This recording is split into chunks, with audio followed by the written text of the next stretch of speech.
Hey guys, welcome to Prepper Talk Radio. This is our weekly live. We are broadcasting on our Facebook, our YouTube, and in our Facebook group. So if you're following us on one of those, fantastic to have you here. We see there's a lot of comments already starting in the chat. Make sure you guys hit the follow, the like, and subscribe, and turn on notifications, because guess what? This is where the ready happens. Every week, every Wednesday, 6 p.m. Mountain Time. And before the show started, we started talking about like maps, like this. You are here, but the question is, where is Where here? are we?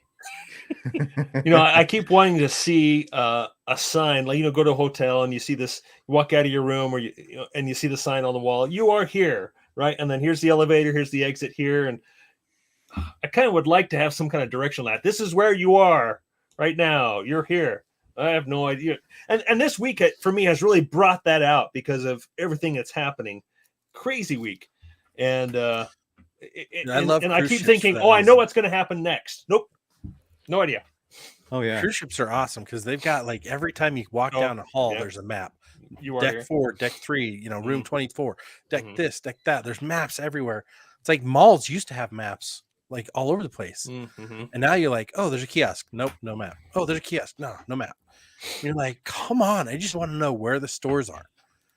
And in prepping and in life, it's like, honestly, it's getting crazy. Yeah, I'm just thinking to myself, every day I wake up thinking, what in the heck is going to happen today? And sometimes there's a lot of panic and anxiety. I'll be honest. I mean, sometimes I wake up and I'm just thinking to myself, I have way more anxiety than I want to, or that I used to. Is something wrong with me? Or is just the world we're in now?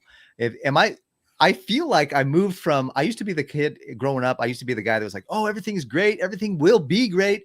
God's good. Everything's total optimism. Like, no worries. The guy. Yeah. Nothing. And now I feel like I'm just getting way more pessimistic. And I feel like I'm kind of somewhere in the middle now where I'm even realistic, hopefully, because I do have some hope. I do know that, God wins. I do know that light will prevail. I do know those types of things, but it's like, when is that going to happen? It's like, that's like 10 years from now, or is it like, because today I'm feeling like the darkness is just overshadowing. Use that word realistic. I don't know if I'm trying to be realistic or not. I am preparing for the worst, hoping for the best, right? Like we all do.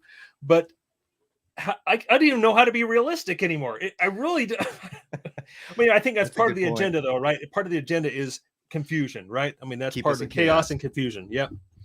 So they're doing a good job at it, especially those who aren't watching, right? Who aren't aware that that's they're part of their works. Thank you. They're trying to make everyone feel like a pessimist anymore. And Whited says that I'm a blooming prepper now. Please explain. No, preppers have that more realistic / pessimistic kind of. In general, I would say that's accurate. General, somebody who's going to focus on that. Yeah, for sure. That might be a catalyst for why somebody wants to start the prepper world, for sure. Yeah. What's funny though is like you look at what's going on in the world and you go, I thought the apocalypse would happen a lot quicker, but it's a slow drawn out movie, and you're just watching it, and it's the slowest accident you've ever witnessed. You can't take your eyes off of it. You can't move. You're just kind of like watching the car hurtling through the air. Yeah, absolutely. That's one thing I really. That's really good, Scott.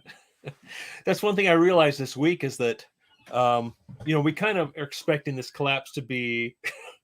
Should I narrate, Scott? No, I would say go to our video and watch on the video from minute 4 to about minute 4.5, and you'll see Scott's face do all kinds of contorted Jim Carrey-like the accident activities. He's in slow motion, right in his slow motion dancing backwards. Anyway, so I keep, and I think a lot of people, a lot of preppers think this way.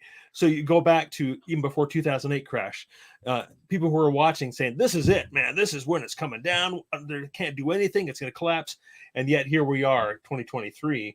And they, using air quotes, have it propped up the banking system. Everything continues on, and it keeps getting crazier. And you and I, and those of us who are reasonable, are shaking our heads like, what the heck? I was listening to Glenn Beck. He mentioned something that really struck a chord with me. today. He's saying, I think the plan. No, excuse me, it wasn't Glenn Beck. It was somebody else. It wasn't Jordan I'll Peterson remember. either. No, it wasn't Jordan Peterson either. Anyway, he's saying, you Are we know, allowed to quote anybody else? no, that's it. Just Jordan Peterson. But Okay. the thought was that this is going to they want to proceed slowly with this so as to not to shock too many people and to get as much gain as they can in the process, to get as much ownership of everything in the process. And that makes perfect sense to me, is that if they were to do it all at once, everybody would revolt, but doing it slowly like this, it really puts everybody to sleep, and people aren't watching, don't see it. So that makes a lot of sense to me. That's the same conversation we had with Jester, like, I don't know, 20, 30 episodes ago. Yeah. And he's like, knowing that most of the elites are in on this, right? They don't want to disrupt their lives too much. So they're slowly dragging us down for the first cycle and getting rid of people and doing things to make it easier on them while they can, do what they want. I think that's exactly what you're saying now too. Yeah, I want to speak to your earlier comment, Scott, about slowly watching an accident happen in slow motion. I was literally talking to my wife the other day, and I was talking to her about how the scriptures, you read in the scriptures that the tribe, let's say for example, the house of Israel, in the Old Testament, they're righteous for a couple of chapters, and then the very next chapter they're like going to they're worshiping the devil again or something like that. They're just worshiping Moloch and Baal and all these horrible things. And it's like, and then it says like but it was a 10-year period that they went from this righteous family, this righteous group of people to this horrible, wicked, evil people. And what is the day-to-day stuff that they had to go through? Like I read in one chapter, I'll read 10 years worth of stuff that happened, and it says even in Matthew, you read about the last days, and in the last days, these things will happen. And in Book of Revelations, you're like, oh, well, this is you read from chapter to chapter, not realizing that's a 20-year like drawn out, but you're moving through it fast as you're reading. And I was just like, what is the day-to-day stuff that we missed I just sometimes wish that the scriptures were talking about the grind. Well, we're experiencing it right now. Yeah. So what's cut out is the drag shows in the kindergarten, and like those are the things that they don't talk about. But that's exactly what happens. The little things that let them down, taking people from real money to fiat currency, right? Building up secret societies always is one of the biggest contributing factors to destroying life, liberty, and the pursuit of happiness. Yep. Absolutely. Yeah, you're absolutely right. Every book of scripture that I know about, and in fact, not a lot of people even know that this is in the New Testament, but there was a group of people that worked within the Sanhedrin, or what the Sadducees and the Pharisees. The Sanhedrin was the leadership of the church at the time of Christ, and they were called the Nicolaitans. And the Nicolaitans was a group of people that were working diligently to destroy the people and to destroy the righteousness of the people and destroy Christ. In fact, I think I don't know who was one of the leaders of it, but I can't remember his name right now for some reason. But the Nicolaitans was this, and it wasn't somebody that was outside the church. It was the people in the church that were the Nicolaitans. That was everybody knows that the best way to destroy an organization is from within. That's really the way that Christ was brought down at his time, and it's the only way that we're going to have a problem with ourselves. Like if you with yourself can't figure out how to get your life in order, you're going to destroy yourself with your bad decisions, your bad choices, faster than anybody's going to destroy you with those things. Yeah, there's a saying in the kind of the financial world, and I'm sure you'll recognize it, Paris. And I'm sure I'm going to slaughter it as well. But there are weeks when decades happen, and days when, again, I told you I would slaughter it. But you know where I'm going? When years happen. So in very short periods, you can see enough chaos happen that you would have seen in a decade or in a year or in whatever. So yeah, and we've been seeing that. We've been seeing in days, we've been seeing years and years of regular events happen within days or within weeks. And those are things we should take note of, right? They're not just things that happen every day. And that, to me, that seems to be happening more and more often. We're getting decades that are happening in weeks, or years happening in days, or months happening in hours. Contextually speaking, what you would typically see out there. And when I first started on my mission of this prepping world back in really early 2013 is when I kind of say I really became awake. I used to make notebooks and of everything that's going on, and I would write a page every day or two, and it got to the point where I was writing multiple things every single day, and I got to the point where, like, I can't do this anymore. It's just too much happening. I can't keep track. And now it's well beyond that. Yeah. So we're talking about, where are you? Where you are here. Please tell me where that is. It's like the difference between a million and a billion. Or a billion and trillion. Yeah. A million seconds is 11 and a half days. Seconds. A million seconds. A billion seconds is 31 years and 8 months. And a trillion seconds is like 31,000 years. It's like back to Jesus or something like that, isn't it? No, I think it's like over 30,000 years. I'm sure I could look that up real quick, but yeah, it's mind-boggling. It's what it is. It's mind-boggling. Is 31,000 709 years. Dang. That's the difference between a million, a billion, and a trillion. And then we talk about quadrillions. Those are words that are actually being spoken. 1,000 trillion. That's inconceivable. Even a trillion is inconceivable. A billion to me is inconceivable. Inconceivable. I keep using that word. I do not think that means what you think that means. We all love that. I love that show. Well, today, for goodness sakes, the Fed.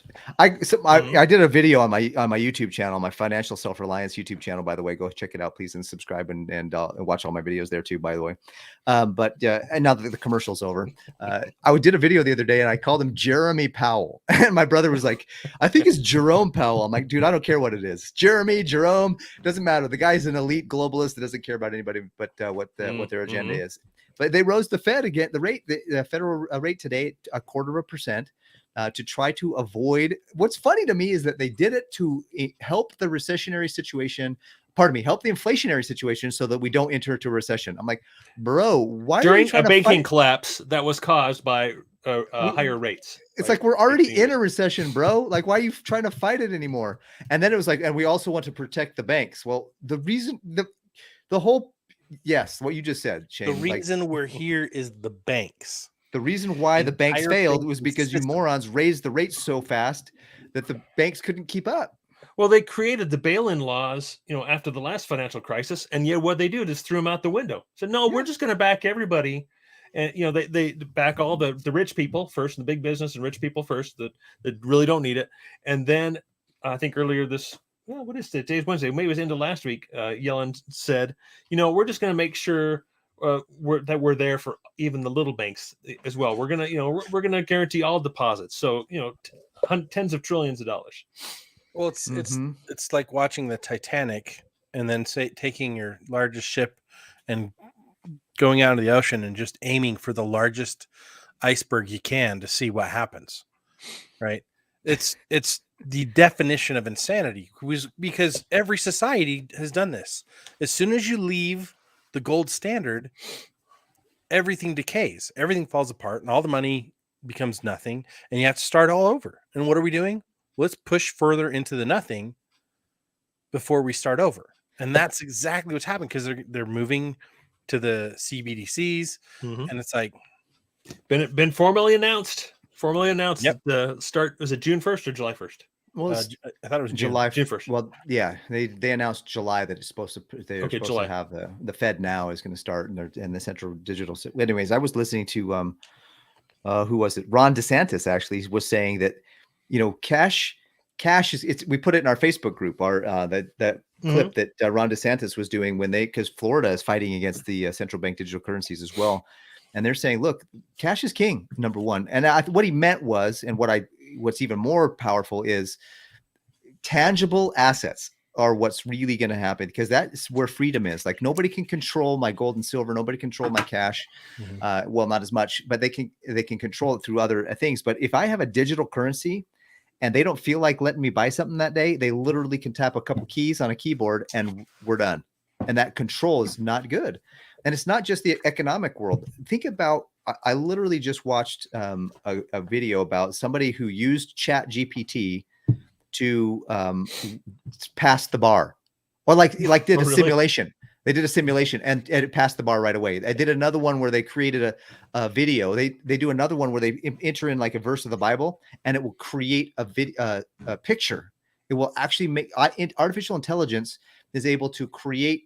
We have deep fakes going on. We have literally have people that can create your take a couple of sentences that you say and then recreate your voice and then use some kind of algorithm to make your face move at the same with the same words and pretend as though you said it. So none of you listening right now know, I mean, you're listening, so it's not really deep fake, but if you're on the YouTube channel, you don't really know if this is me or not.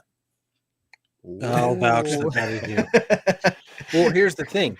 Like, I remember a time when it was like you didn't want to say things for fear of someone recording it somewhere, or you didn't want to be on video for fear of that being used against you somewhere. And like in our childhood, we didn't have to worry about that. We didn't have cell phones. We didn't have the internet. Like, but now it's like everything can be used against you, and everything can be deep faked. You know, they can take any compilation and turn it into a conversation, and say, "Oh yeah, this is you.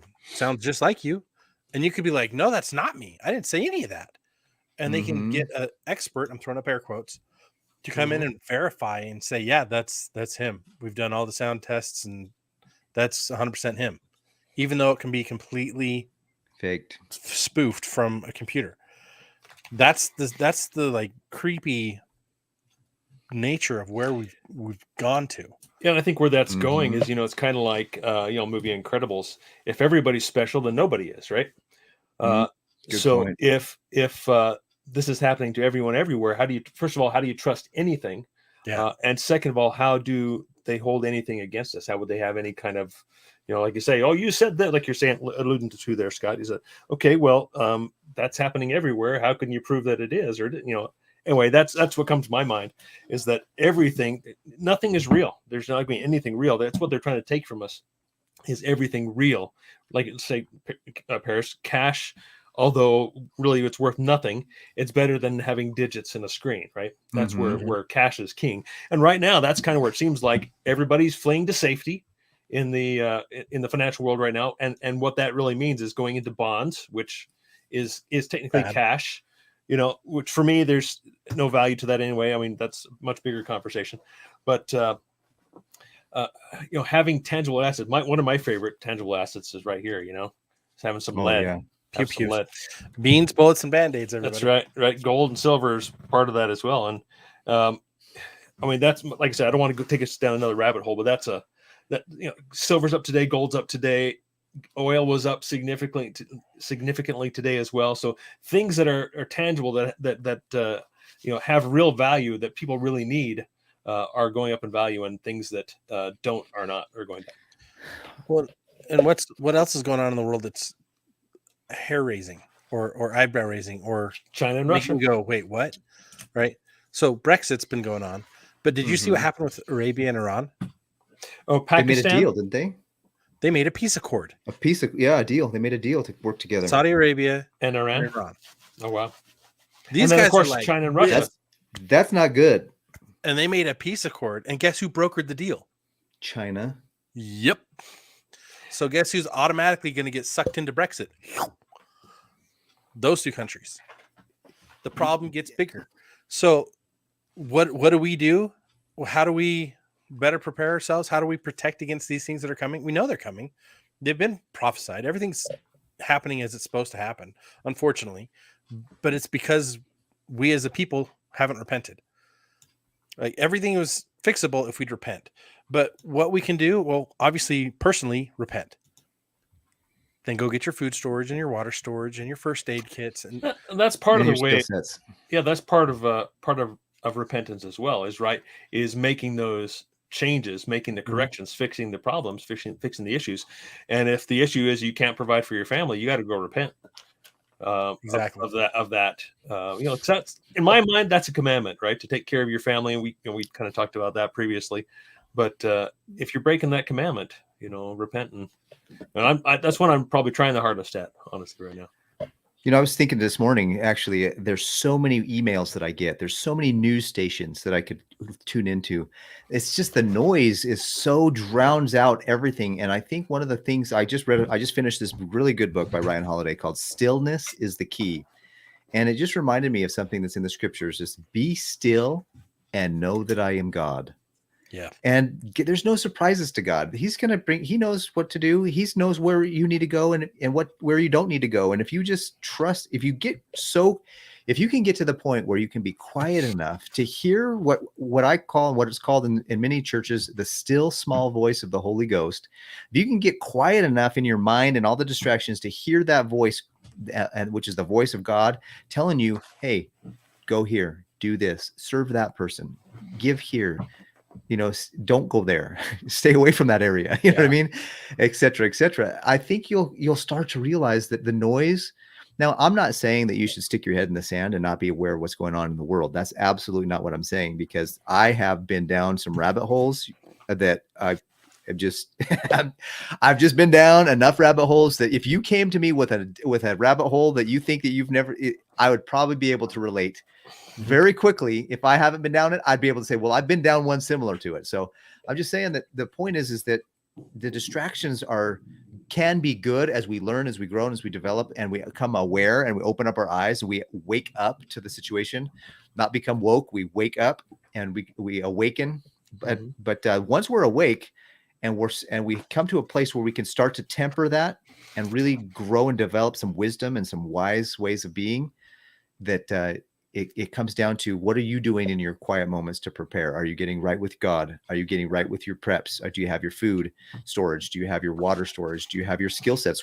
Like the next things I'm looking at, I have tons of food. I need more, but I'm looking at some gears things that I want to get. And I really, really, really wanted to develop my skill sets. And so that's what I'm focused on, is developing those skill sets. And I think once you get to once you write it down, get it out of your mind, write it. For me anyways, I have to write it down. If it's in my mind, it's just a global of gobbledygook. Well, it's not a goal until you've written it down. Yep. And it's not a plan until you've written down how to do it. Yep. And so I try to write those things down. And then once I've written them down, I can say, okay, I can be at peace. It's out of my head. I can start to develop a program where I can accomplish these things. And that's, financially speaking, you should have money. You should have your money under control. You should be prepared financially. There's nothing we can do about what's going on with China and Brexit and all that stuff, but be aware of it. Yeah. And really, in our own houses, in our own households, what can we do about a lot of those things? Not much. Just stay aware of them, stay awake, and continue our preps. And it's always expanding, right? You're always expanding that knowledge. That knowledge tree gets bigger, better, and stronger by growing those roots deep into wisdom. Wisdom is the experience, right? Wisdom is learning from somebody else's mistakes so you don't have to repeat them. Wisdom is knowing that things that happened in East Lebanon or West, was it East or West Lebanon? I can't even remember now. Up in the northeast of the United States, the chemical burn. Palestine. Palestine. Why was I thinking Lebanon? East Palestine, like that can happen anywhere in the United States. Let's get some water storage. And it's highly likely that something crazy like that the globalists are doing, they're doing something different. It may not be a train wreck. Like in my state of Utah, there's several things that are happening right now that I could get involved in. So be active politically. Be active in your communities and learn what are the local issues that are really hitting. What are the liberals and the globalists and elites doing in your local area to wreck whatever's peace and conservative, nature and values are there. Well, even the conservatives, you got to watch out for some of them because they're not real conservatives. The thing about like politics, I don't get into politics a lot other than like get active and do what you feel in your conscience is right. But like a lot of the messages we're told are not factually based from either side. Mm-hmm. They don't look at the data and say, hey, let's fix this according to the data. The solution is not to cause more pandemonium. Okay, that's not what we should do. Guys, you need to fear and panic. This is what we're going to do. Pandemonium. Like they go right to the wrong solution through the news, through all the media outlets, through the politicians, right? You can have fantastic conversations with someone of opposite political beliefs. if you sit down one-on-one with them. As soon as you get a mob, like it goes to the quote, like a person is smart, but people are dumb. You put people in a group and they become dumb. They become the flat line, the lowest level of knowledge and wisdom is where everybody drops to. Nobody rises to the top to be smarter. They don't rise as a group. They all fall as a group. You got that from Men in Black, didn't you, Scott? Well, they actually got that from I'm just kidding. from me. No, I don't know. Okay. That the first part of the quote, I got it from there. But one of the things I found when I took a course, years ago at Utah Valley University, we had a speaker come in talking about group dynamics and group think. And one of the biggest problems in group projects is that when everyone's together and it's too large of a group, the quality of work goes down. And it's because the level of smart goes down because everyone lets the dumbest idea win somehow. And there's a term for it, and I don't remember the term, but I was just like, that's always stuck with me. Well, that's where communism kind of fits in there, right? That's what happens to the lowest common denominator. Everybody expects everybody else to work, and then nobody works. So, or they don't want to have. Most of the intelligent people are fearful of contention, and that's a problem. Courageous people aren't scared of contention, but a lot of times. And I'm not saying that this is always the case, because I know a lot of very smart people that are very, very willing to contend and fight for their rights. But it seems as though there is, you go to the universities, for example, today, all the PhDs, some of the biggest problems we're having with the liberal and the decay of our society is because the colleges are teaching kids the strangest things, and they're supposed to be our smartest people, but they're backing down. They want to have safe spaces. They want to be able to, you offended me, or you hurt my feelings because you said my hair, I'm a boy today and I'm a girl tomorrow, or whatever nonsense. And it's like, that's at our universities. That's supposed to be our smartest, most intellectually sophisticated place. And we're not getting it there. So there's some reality to, we don't want to have contention. Well, it's time to contend. Yeah. Here's something that kind of blew me away today that I had no idea about. We talk about a thing in the markets in the financial world is black swans. You've probably heard of what the black swan means, right? It actually came from a black swan event. Yeah. And so, obviously, if you can see it coming, it's not a black swan, but something that I couldn't see, wasn't necessarily looking, is that Pakistan is about to collapse. Apparently they've been, for the past couple of years getting bailed out by Saudi Arabia and other neighbors, getting free loans and so forth. And now they're all, nope, no more. And so they're at the very end of their rope, and they have nothing else. And that's about to collapse. Man. So another thing that could take the system down. And then you look at Israel, what's happening in Israel. They're on the verge of civil war.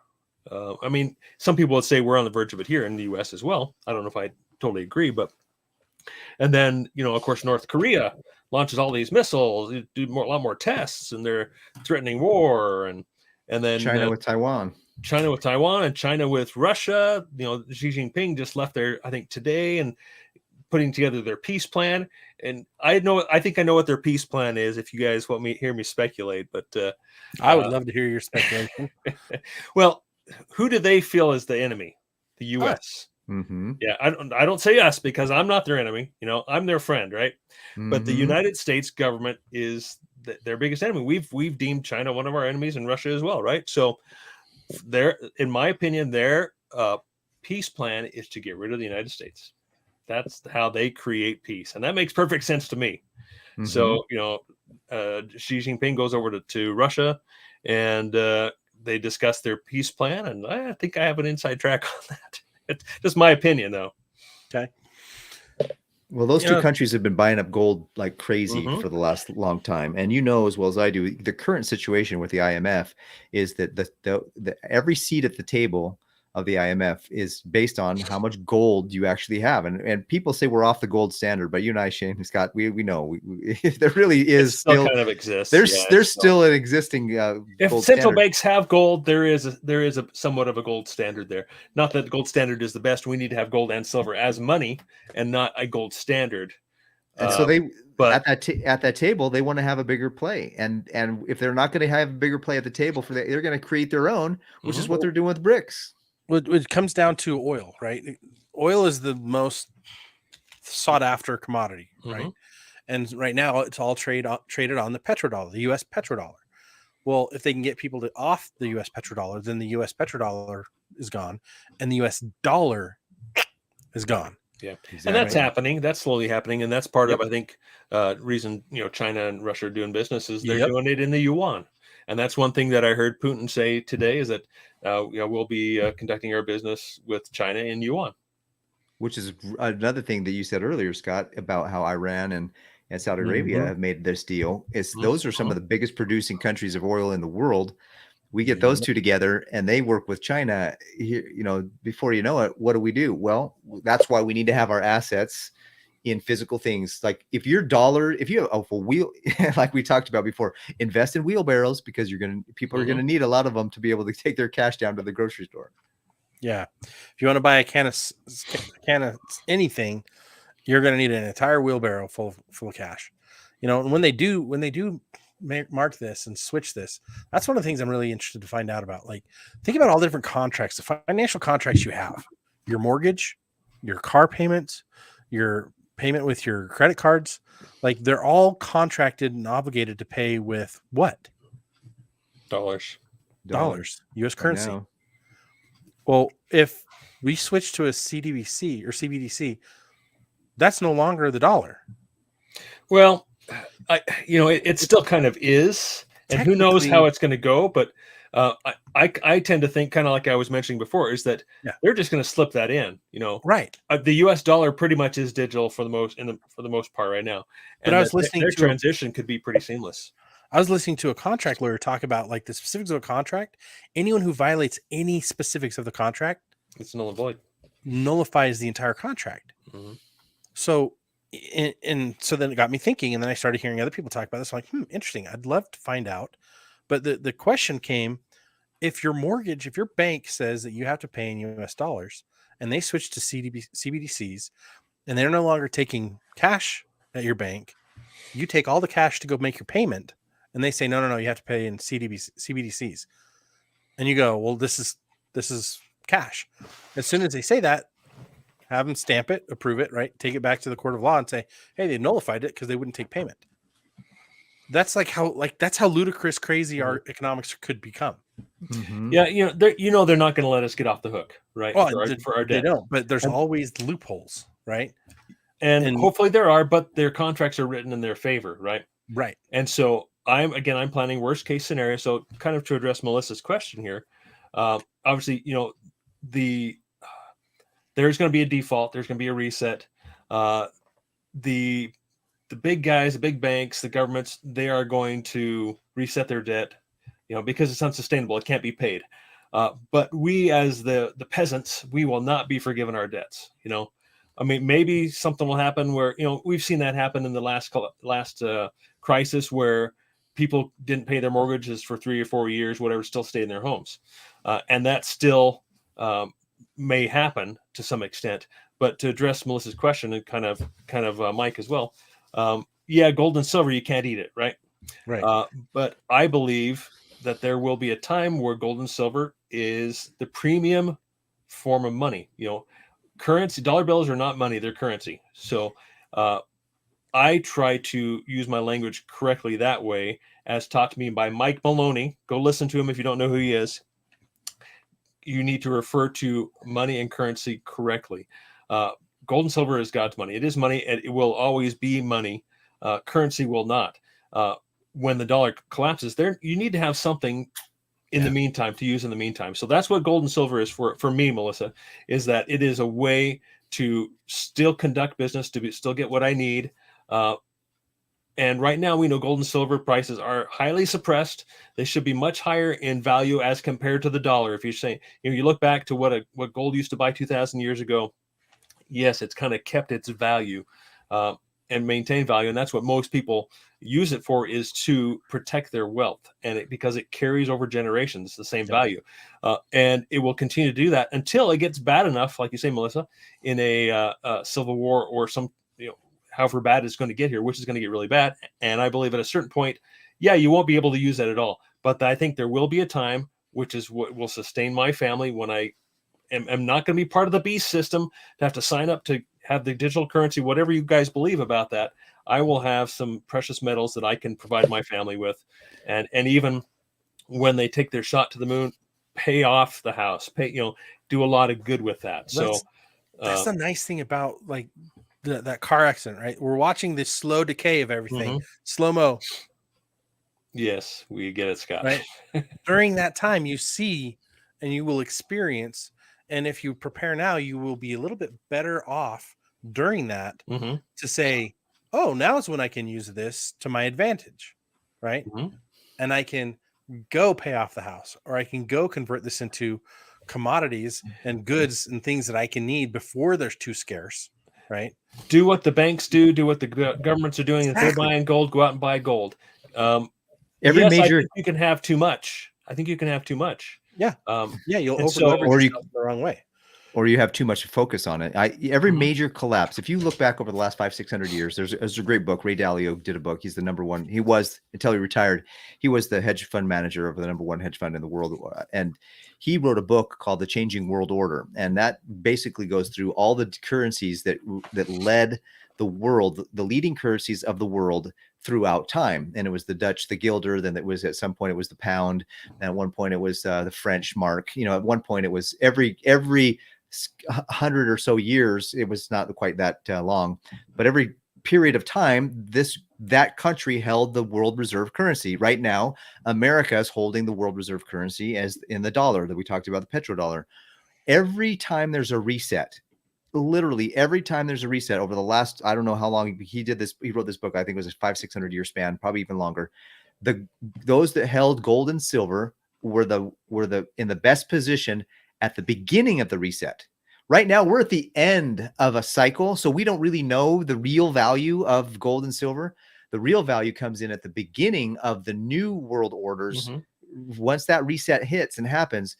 And during that period of time, as the old world orders going crashing, and the new world orders dollar, whatever currency, or whatever country, whatever country has it, is rising, that civil war situation, that we're gonna literally need food. We're gonna need cans and rice and beans, probably more than we'll need gold and silver for the period of time.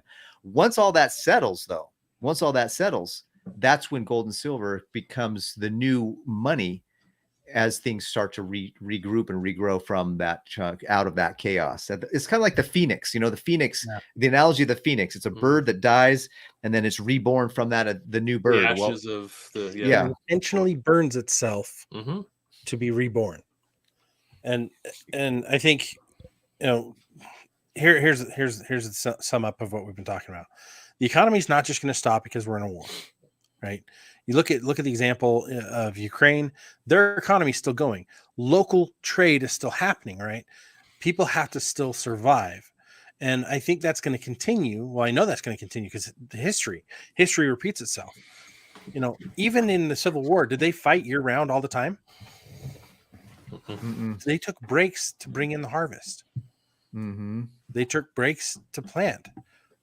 Did that always happen? No. Sometimes they'd violate those seasons with each other, but war went on for years. Same thing in the Revolutionary War, right? There are times and seasons where everything under the sun becomes an option. And the hard thing is having the foresight to know exactly what's going to happen when it's going to happen, right? None of us can do that. None of us can predict that. Yeah. But no crystal balls. The better you can prepare against the majority of things that could happen, even if you just prepare for like the most important or the most damaging thing that could happen, that'll cover you for so many possibilities. And if you have extra beans, bullets, and Band-Aid, like, boom, you're done. Then you start getting other stuff. Yep, you're good.